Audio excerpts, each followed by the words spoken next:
തിരുവനന്തപുരം നെയ്യാറ്റിൻകരയിൽ 55-കാരി മരിച്ചത് ചികിത്സാ പിഴവിനെ തുടർന്നെന്ന് ബന്ധുക്കളുടെ ആരോപണം. കാരക്കോണം മെഡിക്കൽ കോളേജ് ആശുപത്രിയിൽ മൂത്രാശയക്കല്ലിന്റെ ചികിത്സയിലായിരുന്ന കുമാരിക്ക് മരുന്ന് മാറി നൽകിയെന്നാണ് ബന്ധുക്കളുടെ ആരോപണം. അതേസമയം മരണകാരണം ഹൃദയാഘാതമെന്നാണ് ആശുപത്രി അധികൃതരുടെ വിശദീകരണം. നെയ്യാറ്റിൻകര അതിയന്നൂർ സ്വദേശിയായ കുമാരി കഴിഞ്ഞ 9-ാം തീയതിയാണ് ശസ്ത്രക്രിയയ്ക്ക് വേണ്ടി ആശുപത്രിയിലെത്തുന്നത്. തുടർന്ന് ശസ്ത്രക്രിയയ്ക്ക് വിധേയമായതിന് പിന്നാലെ കുമാരി മരിക്കുകയായിരുന്നു. ഓപ്പറേഷൻ തിയേറ്ററിൽ വരെ ആരോഗ്യവതിയായാണ് കുമാരി പോയതെന്നും മരുന്ന് മാറി നൽകിയത് മൂലമാണ് മരണം സംഭവിച്ചതെന്നും ബന്ധുക്കൾ ആരോപിക്കുന്നു. നടന്ന് ഓപ്പറേഷൻ തിയേറ്ററിലോട്ട് പോയതാണ്.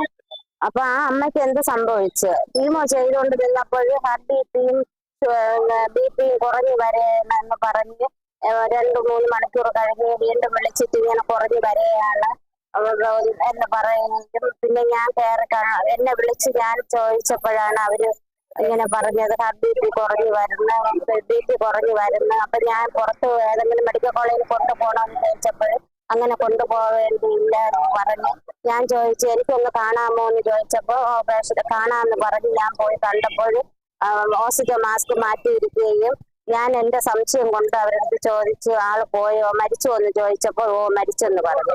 ഉയരുന്ന ആരോപണങ്ങൾ അടിസ്ഥാനരഹിതമാണെന്നും കീഹോൾ പോലുള്ള ശസ്ത്രക്രിയ അല്ല നടന്നതെന്നും ആശുപത്രി അധികൃതർ പറഞ്ഞു. അത്യാധുനിക രീതിയിലുള്ള വേവ്സുകൾ ഉപയോഗിച്ചുകൊണ്ടുള്ള ചികിത്സാ രീതി നടത്തിയതിനാലാണ് ശസ്ത്രക്രിയ പാടുകൾ കാണാൻ കഴിയാത്തതെന്നും ആശുപത്രി അധികൃതർ വ്യക്തമാക്കി. Kerala vision news, Thiruvananthapuram.